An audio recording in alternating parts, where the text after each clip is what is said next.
Study Diaries PCMB, where I post about my life as an 11th grader, soon to be a 12th grader, PCMB student and a NEET aspirant. First of all, sorry for being inconsistent on YouTube. लगता है यहाँ पर भी बहुत ज़्यादा backlog हो गए हैं.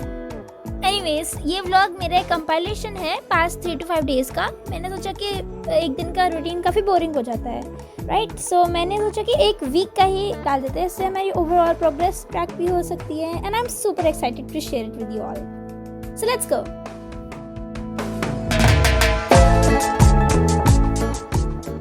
सबसे पहले मुझे आप सबसे एक बात करनी है एंड दैट इज़ डिस्ट्रैक्शंस. मतलब डिस्ट्रैक्शंस ना हर जगह हैं. कभी फ़ोन उठा के अननेसेसरी स्क्रॉलिंग शुरू हो जाती है या फिर कभी सिर्फ मन ही नहीं करता पढ़ाई करने का.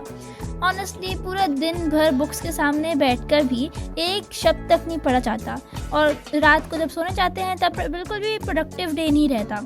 सो one night I thought of pulling an all nighter and trust me, ये मेरे लिए तो बहुत इफेक्टिवली काम किया क्योंकि रात का टाइम काफ़ी पीसफुल होता है और सब कुछ शांत होता है, नो इंटरप्शंस एंड करने के लिए बस एक ही चीज़, वो है फोकस है स्टडी. लेकिन हाँ, अगर कभी कभी नींद भी आने लग जाती है so my go to tip is just wash your face with cold water. मतलब एकदम फ्रेश हो जाता है और 1-2 घंटे तक ईजिली पढ़ सकते हैं. And the next thing that help me a lot is कि मैं हर रोज़ सुबह सुबह टू डू लिस्ट बनाकर स्टार्ट करती हूँ. एंड आई नो ये बड़े सिंपल साउंड करता है बट ट्रस्ट मी, अगर आपने आज तक कभी भी टू डू लिस्ट नहीं बनाई है तो just try it for once and I believe कि ये आपके लिए भी काम करेगा. सो सबसे पहले सुबह सुबह उठते साथ ही टू डू लिस्ट में बना दो जो भी इंपॉर्टेंट चीज़ें आपको आज के लिए लगती हैं. तो जितना हो सके उतना रियलिस्टिक टास्क लिखो जितना आपको लगता है कि वो एक दिन में कंप्लीट हो सकते हैं आपसे. एंड उसके बाद पूरा दिन सीरियसली उस दिन पूरा बैठ के उस टू डू लिस्ट को कंप्लीट करो. एंड एट लास्ट आप अपने को रिवॉर्ड भी दे सकते हो बाय वॉचिंग सम नेटफ्लिक्स और you can just scroll shorts but for a limited time only. Like आधे घंटे के लिए अपने को ब्रेक दे दिया पूरा काम टास्क कंप्लीट करने के बाद at the end of the day. And मतलब सीरियसली जब पूरे दिन ख़त्म होने के बाद पूरी लिस्ट कंप्लीट मिलती है ना तो वो प्रोडक्ट और जो प्रोडक्टिव फील होता है तब लगता है कि एफर्ट्स वेस्ट नहीं गए हैं और उसके बाद अलग ही लेवल की सेटिस्फैक्शन मिलती है. लेकिन हर दिन तो परफेक्ट नहीं होता, राइट? सो कभी कभार अगर कोई टास्क पेंडिंग रह भी जाते हैं तो अगले दिन उसको शिफ्ट कर दो और अगले दिन सबसे पहले उठ के सबसे पहला काम वही करने हैं. Now, let me tell you all about a game changer trick that honestly have helped me a lot in being productive.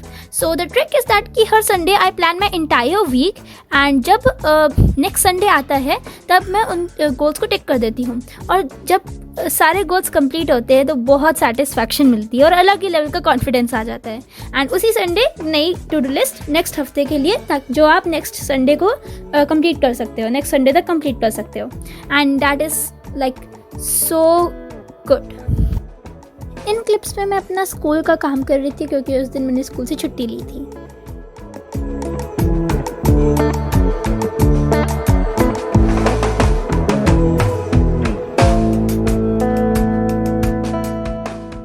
As I find zoology relatively easier than the other subjects, so उसी से start करते हैं और next chapter है body fluids and circulation, तो उसे खत्म करते हैं. And if any of you are wondering, मैं एक रेगुलर स्कूल स्टूडेंट हूँ.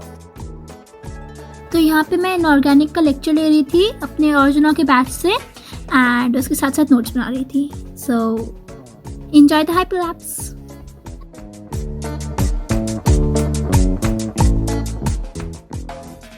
So that's all for today. If you all enjoyed my weekly vlog, then make sure to hit that like button and subscribe to my channel for more such study related videos, as it takes me a lot of effort to make such videos and a simple like of yours can truly make my day. Thank you.